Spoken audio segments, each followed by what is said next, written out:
오늘 말씀 설교의 제목은 우리가 더 말할 필요가 없다. 우리가 더 말할 필요가 없다입니다. 자, 오늘 할 말씀 전하기 전에 우리가 또 이제 반복해서 여러분에게 좀 함께 할 것이 있죠. 우리 교회에 눈치가 있으셔서 이제 얼른 눈을 양쪽으로 돌리시는 것 같은데, 우리 교회 사명 선언문, 우리 교회 사명 선언문 한번 해보도록 하겠습니다. 여러분 지금 입을 여셔야 돼요. 모르시면은 눈치가 있으면 되거든요. 모르면 눈치라도 있으면 돼요. 그래서 양쪽에 벽에 이렇게 있습니다. 자, 시작. 가장 큰 계명의 심장을 가지고 가장 큰 사명에 헌신하는 교회. 한 번 더 하겠습니다. 시작. 가장 큰 계명의 심장을 가지고 가장 큰 사명에 헌신하는 교회. 여러분이 굳이 외우려고 노력을 안 해도 그냥 새겨드리도록 하겠습니다. 빡빡 그냥 그거 가지고서 계속해서 쪼아가지고 새겨드리도록 하겠습니다. 근데 여러분, 계명은 뭐고 사명은 뭡니까? 우리 이것도 이제 여러 번 말씀드렸죠. 여러분, 중앙침례교회, 그리고 또 사실 이거는 중앙침례교회뿐만 아니라 모든 교회의 존재 목적입니다. 모든 교회의 존재 목적이에요. 그게 있으면 교단을 떠나서, 교파를 떠나서, 교회 이름을 떠나서 모든 교회의 공통적인 존재 목적이에요. 그 존재 목적을 우리가 사명 선언문으로 어떻게 표현하느냐에 따라 나타나는 거예요. 그래서 이것이 우리 교회의 비전 스테이트먼트입니다. 미션 스테이트먼트입니다. 비전하고 조금 다른데요. 그래서 이것이 여러분이 우리 교회의 사명 선언문이라는 것을 사실은 배우셨어요. 여러분이 이미 배우셨는데 또 여러 번 반복도 하셨는데 까먹으신 것 같아요. 그래서 잘 기억을 못 하시는 것 같아요. 까먹은 게 아니라. 그래서 여러분이 언제든지 이걸 얘기할 바랍니다. 계명은 우리가 일상을 살아가면서, 그리스도인으로서 살아가면서 지켜야 될 하나님의 말씀입니다.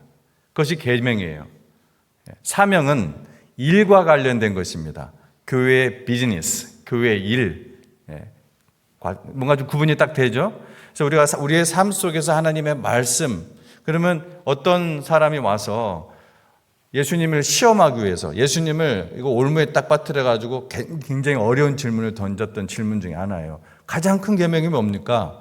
계명 중에서 가장 큰 것이 뭡니까? 이렇게 바리새인이 와서 물었을 때 뭐라고 대답했습니까? 그냥 간단하게 얘기한다면은, 첫 번째 하나님 사랑, 첫째는 하나님 사랑, 둘째는 이웃사랑. 이 얘기 하셨습니다. 그러니까 우리가 하나님 사랑하고 먼저 하나님 사랑이에요. 왜냐하면 이웃사랑이라는 것이 인본주의적인 사랑이 아니라 진리에 근거한 사랑이기 때문에 먼저 하나님 사랑이 항상 나와야 됩니다. 또 우리 스스로 이 사랑을, 하나님의 사랑을 할 수가 없어요. 우리는 좋아하는 사람만 사랑하기가 쉽고 내가 싫어하는 사람 사랑이 힘들잖아요. 그래서 우리가 하나님은 그렇게 사랑하시지 않잖아요. 그래서 그 하나님 사랑을 먼저 우리가 풍성하게 받아야 이웃 사랑도 할 수 있기 때문에 첫째 이렇게 얘기하신 거예요.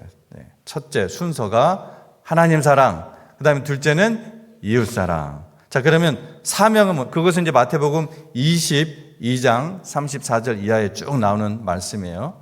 자, 그러면은 사명은 뭡니까? 우리의 일과 관련된 것이 그렇죠? 교회의 일. 그거는 마태복음 28장에 나옵니다.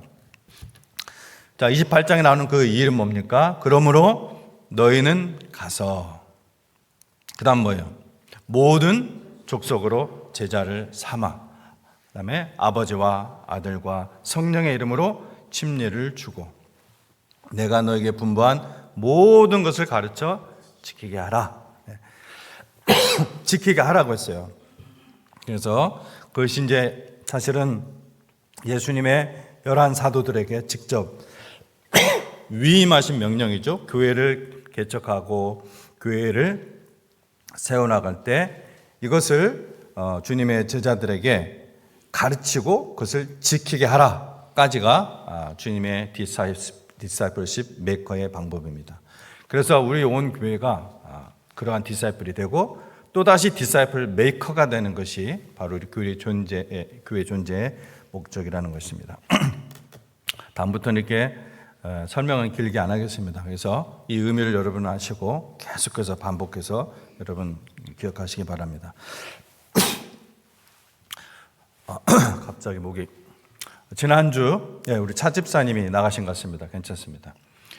지난주 주일 저녁 제가 벌써 기억이 가물가물하네요. 주일 저녁이었는지 월요일 저녁이었는지 하여튼 둘 중에 하나입니다.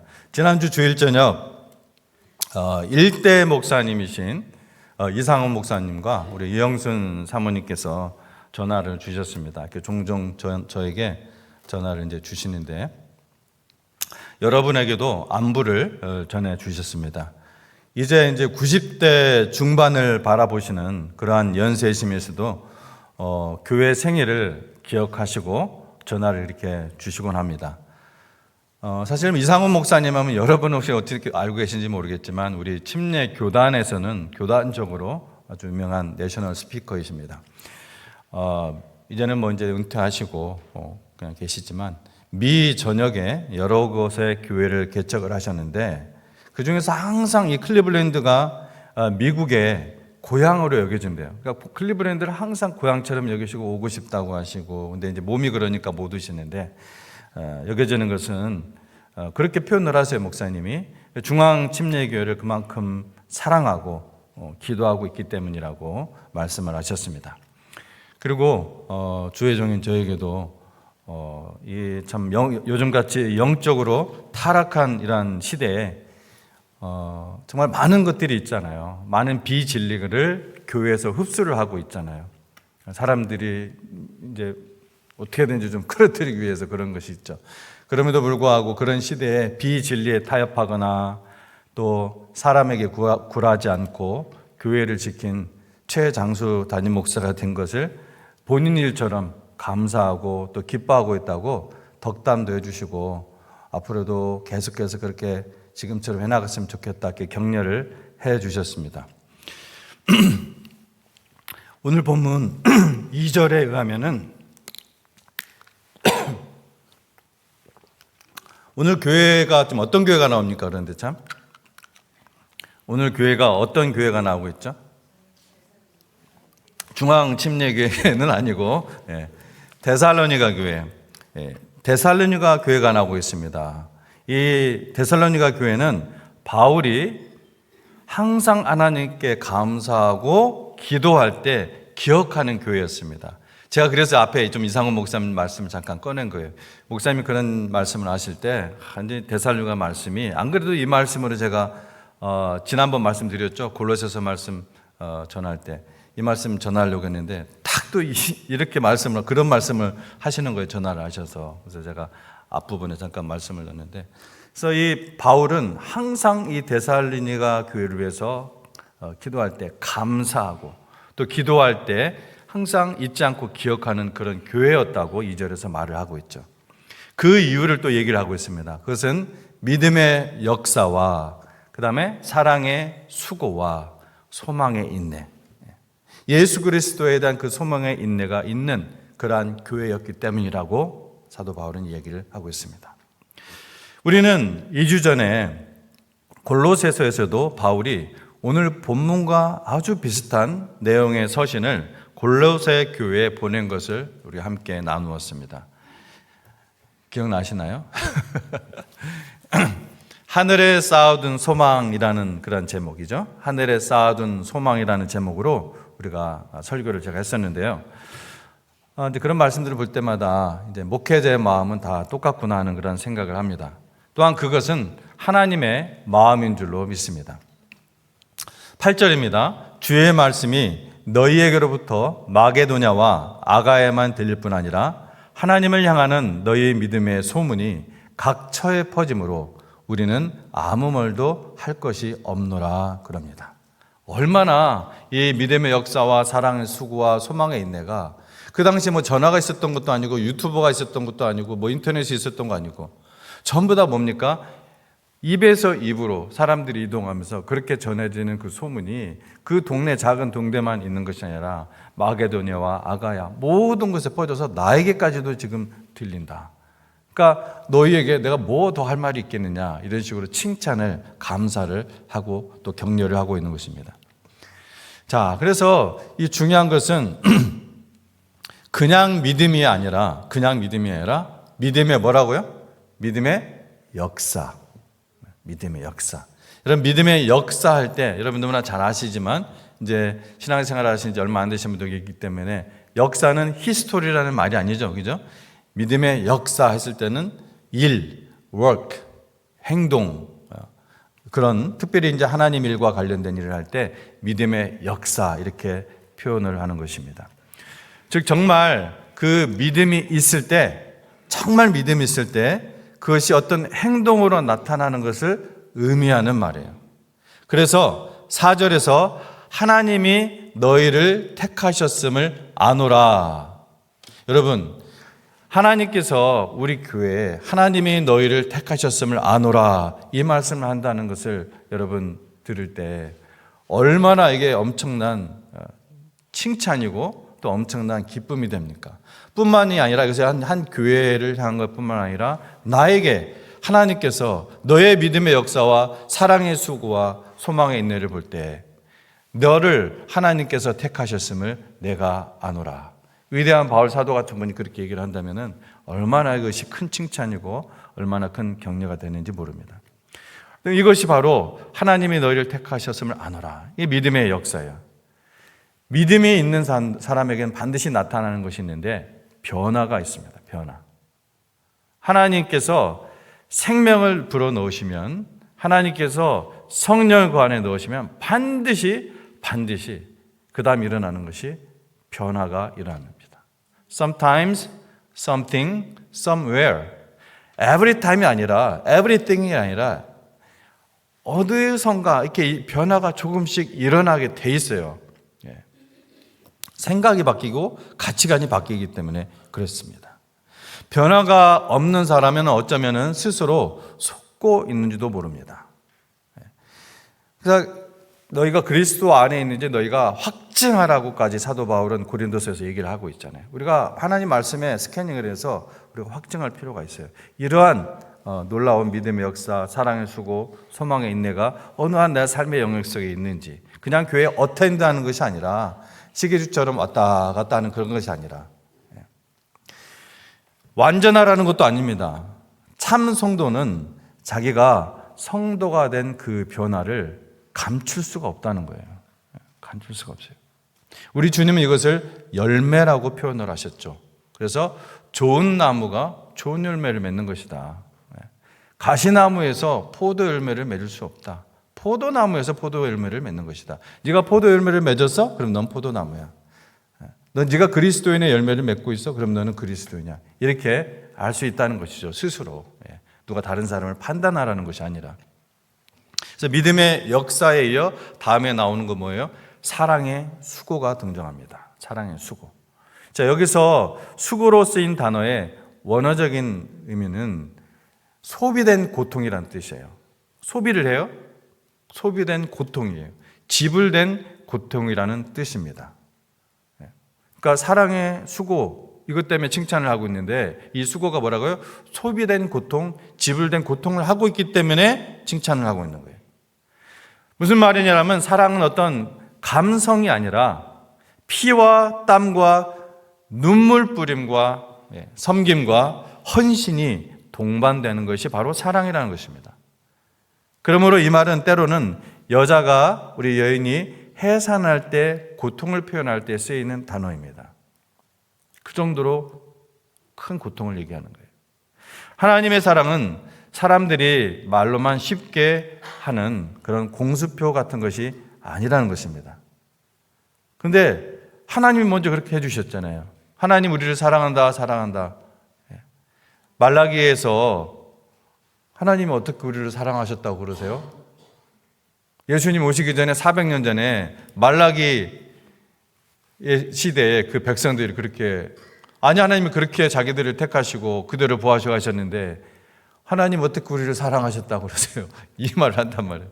하나님이 400년 동안 참으로 침묵하시고 그냥 침묵이 아니라 열심히 역사의 커튼 뒤에서 준비를 하시고 때가 참에 그 말씀을 할 때를 위해서 기다리셨죠. 그래서 실제로 자기의 독생자 예수님을 보내시는 그 실천, 즉 예수 그리스도께서 그 피값으로 그 십자가에서 죽으심으로 지불되시는 그 고통으로 하나님의 사랑을 세상을 그렇게 사랑하셨다는 것을, 하나님의 세상을 이처럼 사랑하셨다.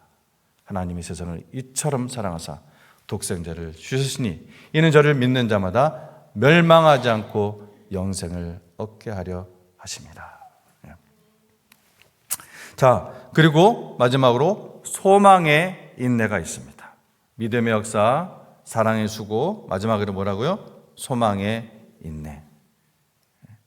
소망에 대해서는 우리가 이미 2주 전에 살펴보았죠. 소망이 마음속에 정말 상태라면은, 소망이 정말 하나님 나라에 있는 그 마음속의 상태라면 그것이 밖으로 드러나는 것이 인내입니다. 소망이 있기 때문에, 하나님 나라를 향한 분명한 소망이 있기 때문에 인내라는 것이 나오는 것입니다. 그런데 이 인내란 대상과 목적이 분명해요. 어떠한 이것이 없는, 이러한 대상이 없는, 목적이 없는 소망과 인내는 단지 희망이에요. 그래서 우리 요즘에 쓰는 말이 희망 고문이라는 말을 쓰죠. 여러분, 우리가 가지고 있는 소망은 희망 고문이 아닙니다. 반드시 이루어질 하나님의 소망입니다. 그래서 그것을 성경에서는 참 소망이라고 합니다. 하나님이 살아계시기 때문에, 하나님은 faithful 하기 때문에, 그 신실함이 충만하신 faithful 하시기 때문에, 믿으시기 때문에 약속하신 것은 반드시 때가 찰 때 이루시기 때문에 참 소망인 것입니다. 그래서 우리는 인내할 수 있는 거예요. 이것이 아니라면 단지 희망사할 뿐이고 희망 고문이고 바램인 것입니다.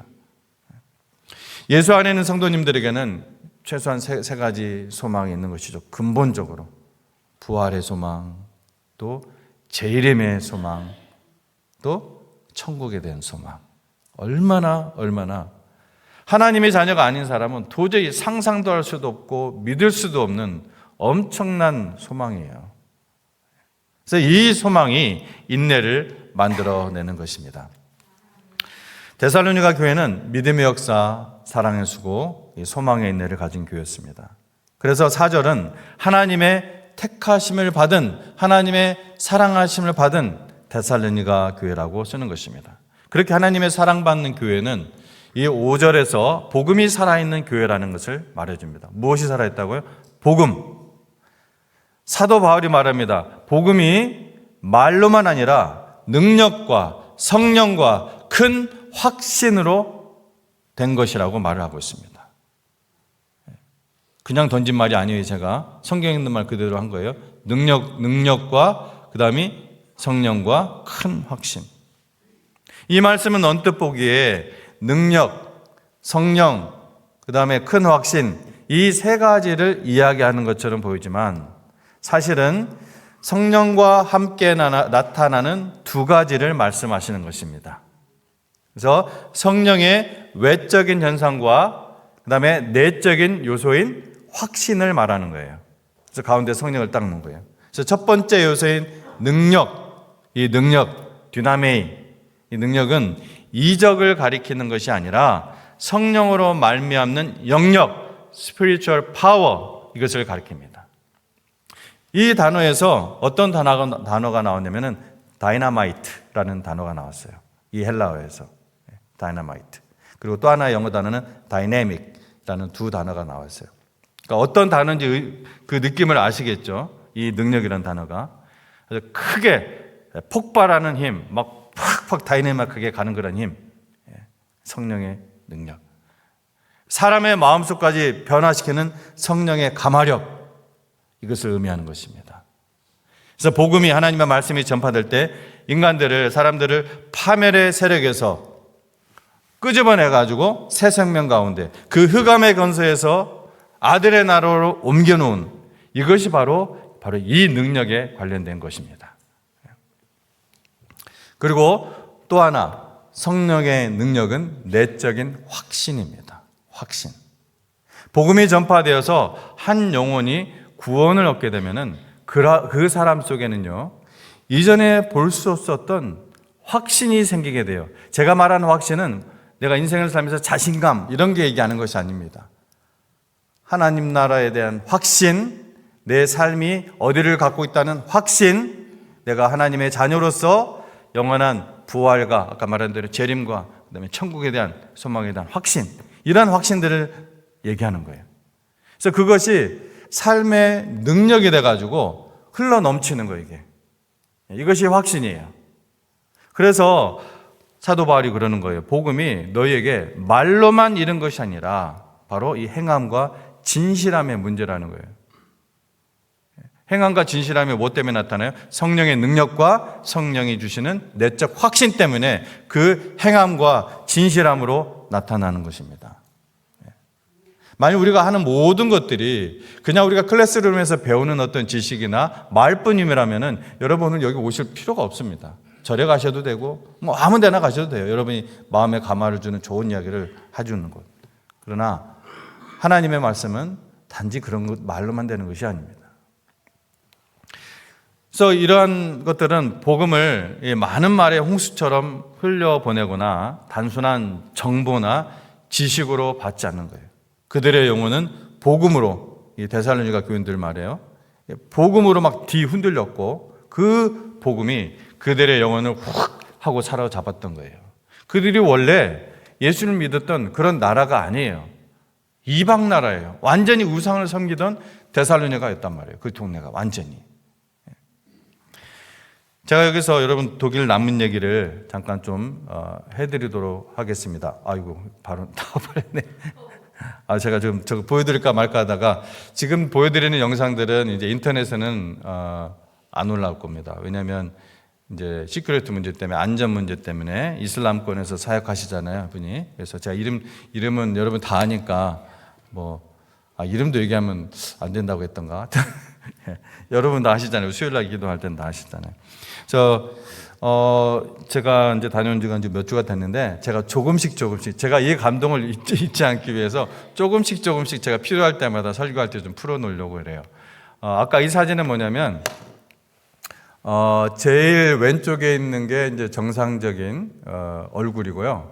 그 다음에 가운데가 이제 2년 전에 시작되었던 우리 선교사님 병이고, 완전히 면역 체계가 부서져서 이제 오른쪽이 이제 좀 많이 회복된 상태입니다. 지금은 이제 완전히 회복됐지만 똑같이 밖에 나가서 햇빛에 노출되거나 또 몸에 열이 오르거나 그래서 고추 같은 것도 못 먹어요. 몸에 열이 오르거나 하면은 바로 먼저 저런 증상이 나타나죠. 얼굴이 저렇게 불오르다가 물집이 터지면서 저렇게 되는 겁니다. 제가 여러분에게 이제 이 사진을 보여드리는 것은 이래서 이제 정상으로 돌아왔을 때 이제 제가 이번에 가서 그 독일 한 동네 제가 가서 찍은 사진인데요. 앞에가 이제 김메리 사모님이시고 바로 그 뒤에 선글라스 끼신 분이 이제 그 선교사님이세요. 저보다 5살이 어린데 많이 늙어 보이시죠? 예. 자, 이거는 이제 여러분이 주신 이제 한 일부예요. 예. 이제 이런 영상들이 나가면 안 된다는 거죠. 여러분이 그 음식 같은 거 살 수 있도록 해주시고 또 직접 음식을 주신 분이 있는데 저희가 이제 가서 케이크 좀 나눠드리고 하는 그런 이제 장면이고요. 예. 요거는 이제 몇 분의 가정 중에서 이제 한 가정이 여기 있었던 하나님의 역사를 좀 여러분에게 말씀을 좀 드리려고 합니다. 오늘 말씀과 관련돼서 이분들이 이제 시리아 내전 때 탈출해서 여러 나라를 거쳐서 이제 독일로 이제 넘어온 그런 가족입니다. 독일 난민촌에 살았었는데 안개가 약간 낀 아침에 제가 이제 이걸 다 녹음을 해가지고 이게 받아 쓴 거예요. 통역을 통해서 들었기 때문에 아랍어를 쓰니까. 안개가 약간 낀 아침에 길을 걷다가 이제 큰 교통사고를 당했어요. 그래서 달리던 차가 이 제이 자매를, 이름을 제가 일부러 말씀 안 드리는 거예요. 이 제이 자매를 쳐가지고 몇 미터를 날아가 이제 떨어졌고, 그 차가 브레이크를 밟았지만 워낙 세게 달려서 이 제이 자매의 몸 일부가 이제 차 아래로 깔렸습니다. 그래서 이때 평소에 정말 자기가 천사처럼 많은 것을 도와주었던 이 독일 친구가 마침 참 마침 거기를 지나가다가 그 사고 현장을 목격하고 앰뷸런스를 그때 이제 불렀습니다. 하나님이 뭐 예비하신 것이죠. 모든 걸. 이때 이제 제2자매는 코마 상태에 있었고 매우 큰 사고라서 차들이 이제 다 이제 멈춰서 있었고 사람들도 많이 있었다고 그래요. 그런데 이제 이 자매님이 이제 간증하는 걸 들으면 정작 이 제이라는 자매는 사고 났을 때 아무런 통증도 못 느꼈고 아무 소리도 들리지 않았고 또 아무 사람도 없고 딱 한 사람이 보였다는 거예요. 딱 한 사람. 딱 한 사람이면은 사람이 많았다는데 아무도 보이지 않았다고 합니다. 그래서 그 사람이 피를 흘리며 누워있는 자기에게 다가와서 머리를 쓰다듬으면서 말했다는 거예요. 놀라지 마라. 내가 너를 새롭게 할 것이다. 내가 너에게 새로운 영과 새 몸을 줄 것이다. 하고 중동식으로 볼에 키스를 하는 인사를 한 뒤 사라졌다는 거예요. 그때는 그분이 누군지도 몰랐고 그냥 진짜 사람인 줄 알아요. 누군지도 몰랐고 그 말이 무슨 말인지도 몰랐대요. 그 후에 이 이중대 선교사님을 만나서 성경 공부를 하다가 바로 그분이 예수와 예수님이라는 것을 알게 되었다는 거예요. 사실 이분은 시리아에 있을 때 당연히 무슬림이었지만 예수님에 대해서 관심이 많았고 마음이 오픈되어 있었다고 그래요. 그런데 이런 여러 가지만 난민 막 이렇게 몰래 넘어오고 이런 여정을 통해서 예수님을 믿어서 천국의 자녀가 된 거예요. 결국 하나님께서 하나님의 택하시는 은혜에 마음이 열렸었던 그녀를 시리아에서 난민으로 끄집어내셨고 큰 사고를 당했지만 그 현장에서 예수님을 환상 가운데 만나게 하시고 병원에서도 어떤 특별한 일이 있었어요. 근데 그건 제가 시간 관계상 생략하겠습니다. 하여튼 하나님에게 기가 막힌 인도하심과 섭리로 이 선교사님을 만나서 성경 공부를 하면서 바로 그분이 예수님이셨다는 것을 깨닫게 되었다는 거예요. 그 말 때문에 내가 너를 새롭게 할 것이다. 내가 너에게 새 영을 줄 것이고 내가 너의 육체를 또 새롭게 할 것이다. 그래서 그 말씀의 의미도 깨닫게 되었다는 거예요. 그래서 예수님을 영접하고 침례까지 받은 상태입니다. 시리아에 있을 때 이 남편이 아주 큰 회사를 운영하는 그런 사장이었기 때문에 물질적으로 사실 훨씬 편하게 살았대요. 여기도 지금 사실 집이 굉장히 좋잖아요. 독일에서 이렇게 이제 아파트인데 뭐 막 그렇다고 굉장히 좋은 집은 아니에요. 작은 아파트인데 아니 난민들에게 이렇게 참 집을 주더라고요. 독일에서는. 어쨌든 훨씬 편하게 살았지만 예수님을 이렇게 이제 만나고 모든 것에 막 감사가 넘치더라고요. 저희가 오니까 이제 갑자기 오니까 원래 음식을 본인이 이렇게 대접해서 막 해준다는데 중동식으로 한다면 본인이 시간도 없고 그래가지고 막 과자를 즉석에서 좀 만들고 여기저기서 또 사서 막 이렇게 해놓은 거예요, 저게요. 그래서 어쨌든 예수님을 만나고 이제 너무나 모든 것에 감사함이 넘쳐서 다시 그 시라의 그 삶으로 돌아가고 싶지 않다고 그러더라고요. 그래서 기도 요청을 하는데 지금 에스마와 당뇨도 있고 또 이제 아이언 주사도 일주일에 2번씩 맞아야 되는 상태인데 물론 주님께서 다시 오셔서 영원한 새 몸으로 변화시켜 주실 것을 알지만 이 땅에 사는 동안에 본인이 이제 일을 할 수 있도록 건강을 회복하기 원합니다. 기도해 주세요. 이렇게 했습니다. 근데 이제 옆에 있는 분이 남편이에요. 엘이라는 분인데 남편도 굉장히 착한 사람이라고 그래요. 착한 사람인데 예수님을 아직 영접하지 않은 상태라고 합니다. 근데 그 옆에 또 딸이 있어요. 딸 얘기가 또 굉장히 놀라운데 그건 나중에 또 하기로 하고 그 딸이 고등학생인데 그 믿음이 너무 놀라워요. 굉장히 놀라워요. 간증을 쭉 듣는데 정말 제 안에서 그냥 심장이 뜨거워지더라고요. 그 자리에서 기도 제목을 나누는데 그 딸이 아빠가 예수님을 영접해야 하는데 항상 결정적인 순간에 웃기만 하고 예수님을 영접하지 않아서 약간 안타까우니까 그 자리에서 제 앞에서 화가 난다는 식으로 너무 안타까워서 하면서 그러한 기도 부탁을 했었습니다. 다른 분들의 몇몇 간증이 더 있는데 제가 그 중에 한 분은 또 이 마귀와 실질적인 영적 전쟁을 실제로 경험하고 많은 영적 싸움이 지금 있는 분이에요. 그래서 나중에 기회가 되는 대로 조금씩 이야기를 해드리도록 하겠습니다. 오늘 여러분의 삶에도 이 복음으로 말미암는 성령의 이 다이나마이트 같은 그런 폭발적인 능력과 그래서 행함과 진실함으로 나타나는 그런 큰 확신으로 삶을 바꾸는 은혜가 있기를 간절히 기도합니다.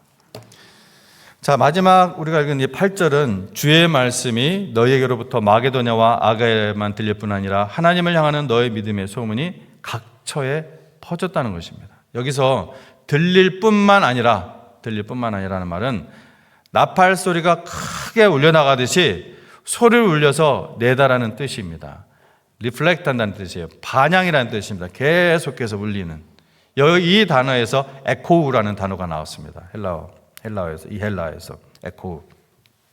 이것이 소문이 각처에 퍼진 거로라는 말로 다시 반복됩니다. 에코우. 계속해서 소문이 에코우 되는 거예요. 메아리입니다. 데살로니가 교회는 이렇게 믿음의 소문이 퍼졌던 거예요. 그 이유를 9절 이하에서 설명을 합니다. 그들은 복음을 듣고 완전히 변화된 삶을 살았습니다.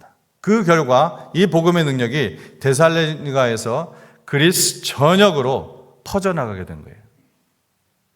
자, 그런데 여기에는 버리고 돌아오는 핵심 원리가 있습니다.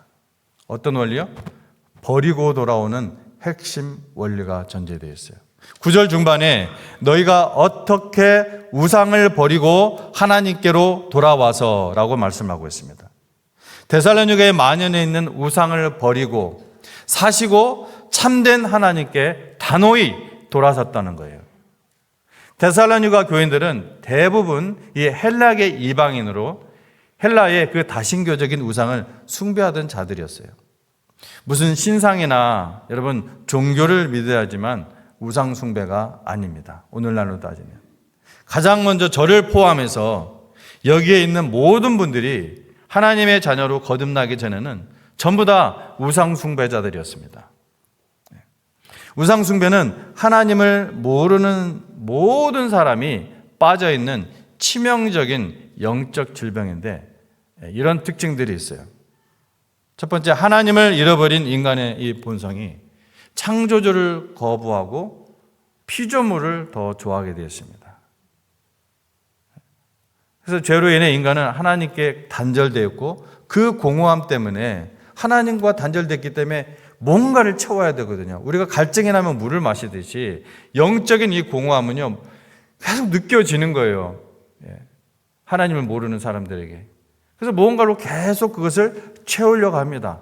그것이 쾌락일 수도 있고, 그것이 돈일 수도 있고, 명예일 수도 있고, 어떤 성공일 수도 있고, 아니면 인간관계일 수도 있습니다. 그것이 우상숭배입니다. 하나님이 아닌 다른 무엇으로 그것을 채우려고 하는 것. 또 어떤 특징이냐면은 내 마음대로 조정할 수 있는 신을 원합니다. 참 하나님은 전능하시고 주권자이시기 때문에 내 뜻이 아닌 하나님의 뜻에 순종해야 되죠. 그래서 여러분이 하나님의 교회에 나오면은 여러분이 성경을 또 읽으면은 계속해서 순종, 복종이라는 단어가 계속 나옵니다. 여러분 순종할 거면은 굴종을 하지 마시고 이번에 제가 캠프 가서 그 목사님이 그 표현을 하는데 정말 좋은 표현을 하시더라고요. 굴종, 복종, 순종을 얘기하셨는데 나중에 얘기하겠습니다. 자, 우상은 이렇게 사람이 만든 존재이기 때문에 이 재물을 드리면 원하는 걸 주고 달래면 노여움을 푸는 등 내가 리모트 컨트롤로 이렇게 조정하는 그리고 조작 가능한 신으로 여겨지는 거예요. 그게 우상이에요. 여러분 없는 것 같습니까? 이 시대는 없을 것 같습니까? 아이고, 이 시대 대통령도 그러던데 보니까 놀랍더라고요. 세속적인 복과 형통에 대한 욕망이 있습니다. 인간은 본능적으로 더 많이, 더 좋게, 더 편하게를 추구합니다. 그게 본능이에요. 그래서 우상에게 잘 보이면 복을 준다는 논리에 쉽게 빠지는 거예요. 교회에 아무리 오랫동안 여러분 다녀도 제가 교회에 다녔다고 했습니다. 교회 오랫동안 다녀도 하나님을 사랑하는 어떤 헌신이나 이웃을 향한 사랑, 아까 제가 얘기했잖아요. The Great Commandment. 심장 수술이 아직 안 됐기 때문에, 즉 하나님의 성령이 내 안에 들어오지를 않은 것 같은 거예요. 그래서 이 사랑의 헌신이나 이웃을 향한 사랑이 전혀 안 보이는 거예요. 말로는 굉장히 잘하는데 거기에 뭔가 희생이 따라가고 사랑의 고통, 이게 따라가면은 꿀먹은 벙어리처럼 가만히, 어쩌면 그것이 우리가 하나님을 믿는다고 하지만 기복주의와 결합된 우상숭배라는 것입니다. 하나님이라는 이름을 부르지만 실상은 복을 위한 거래를 하고 있는 거예요. 사랑은 여러분 계산기를 두드리면서 하는 것이 아니잖아요. 사랑은 오히려 내 시간을 쓰는 것이고 내 돈을 쓰는 것이고 내 노동을 쓰게 되어 있잖아요. 사랑하면, 어떤 대상을 사랑하면. 여러분의 남편과 아내를, 오늘 어머니 날이죠. 한국에는 어버이 날인데, 하여튼 여러분의 부모님과 자녀를 사랑할 때 하는 생각과 행동들을 돌아보시면 금방 알 수 있잖아요. 여러분의 남편이나 아내나 자녀를 계산기를 두드리면서 여러분 사랑하시나요? 그렇게 사랑하세요? 내가 이만큼 너에게 주었으니까, 성윤아, 이만큼 주었으니까 내가 나중에 이만큼 받을 거야. 이런 계산기로 하시냐고요. 지금 여러분 남편에게 주식을 투자하듯이 투자하고 계시는 분 있으세요? 그걸 사랑이십니까, 그게? 자식에게 은퇴연금 붓는 마음으로 사랑하는 분 있나요? 있을지도 모르겠습니다. 그건 사랑이 아니잖아요. 또 성경은 부모를 사랑하라고 직설적으로 표현하진 않지만 공경하라, 순종하라, 돌보라 하는 그런 명령들을 하고 있습니다. 이것은 인간의 내면을 잘 보여주죠. 여러분 한국어에 이것을 잘 표현하는 말이 있어요. 내리사랑. 내리사랑 여러분 아시죠? 내리사랑. 사랑은 위에서 아래로 흐른다는 것입니다. 그래서 자식이 부모를 사랑하는 마음은 그런 표현은 있지만 깊이가 덜한 사랑이죠. 확실히 깊이가 덜해요. 절 봐도. 그래서 사랑이 감정보다 책임과 순종으로 나타나죠. 부모를 향한 그런 사랑은. 제가 왜 이런 얘기를 하냐면 하나님 아버지를 연결시키기 위해서 그러는 거예요. 그럼 하나님 아버지께서는 우리를 먼저 사랑하셨어요. 우리를 죽도록 사랑하셔서 먼저 자신의 독생자 예수님을 우리에게 내어주셨어요. 하나님의 선택을 이 믿음으로 받은 사람들은 영적으로 거듭나서 이 바로 아버지를 향한 사랑과 감사를 알아가고 깨달아가고 배워가고 그러면서 경외감을 느끼게 되죠. 그리고 정상적으로 그렇게 잘 자란 사람은 그 사랑이 성숙하고 깊어지는 것입니다. 그 안에 생명의 씨앗, 성령이 들어있는 사람은. 유정란이라면 무정란이 아니라. 그래서 구원받은 사람의 참된 예배는 아버지 하나님의 뜻에 나를 굴복시키는 것이지만 우상숭배는 뭐예요? 내 뜻을 위해서 신을 이용하려는 것이에요. 그게 우상숭배예요. 말로는 하나님을 믿는다고 하지만 실상은 복을 위한 거래를 하는 기복주의적 우상숭배라는 것입니다. 이러한 우상숭배에 빠져 방황하던 자들이 하나님에 대한 복음을 듣고 이제는 모든 생활, 이전의 그 모든 생활, 즉 우상숭배를 단호하게 거절하고 거룩한 성도가 되었다고 지금 데살로니가 사람들에게, 교인들에게 얘기하는 거예요. 이게 듣기는 우리가 쉽지만 굉장히 놀라운 일이에요. 사람의 가치관이 바뀌고 세계관이 바뀌어버린 거예요. 순식간에, 단번에. 그래서 복음은 능력인 것입니다. 본이 되는 교회가 된 거예요. 데살로니가 교회가.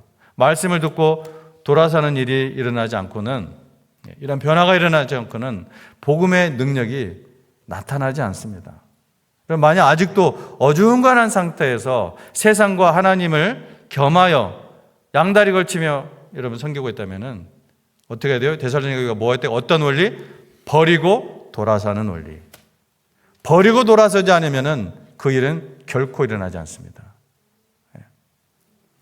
데살로니가 교회 성도들은 믿음의 역사가 있고 사랑의 수고가 있으며 소망의 인내를 가지고 버리고 돌아서서 주님을 따르는 그러한 삶을 살았습니다. 그래서 사도 바울은 그들을 위해 기도할 때마다 감사했다는 거예요. 그래서 그들이 하나님의 택하심을 받은 자들이라고 내가 말할 필요도 없다. 그런 삶은 다른 교회 성도들에게 보온이 되었던 것입니다. 저는 이 자리에 있는 분들에게도, 여기에 참석한 모든 분들에게도 믿음의 역사와 사랑의 수고와 소망의 인내, 이것이 이러한 열매들이 여러분에게 가득하시기를 바랍니다. 그렇게 할 때 하나님께서 물론 영광을 받으시지만 여러분이 삶이 정말 달라집니다. 확신에 있는, 확신에 찬, 기쁨이 넘치는 삶을 살아요. 그렇지 않으면요, 제가 무슨 말씀을 전해도 아무런 감동이 없습니다. 듣기 싫을 거예요. 오히려 왜 자꾸 천국 얘기하고, 왜 자꾸 믿음 얘기하고, 자꾸 사랑을 수고해야 하고, 소망이 있네, 다 보입니다.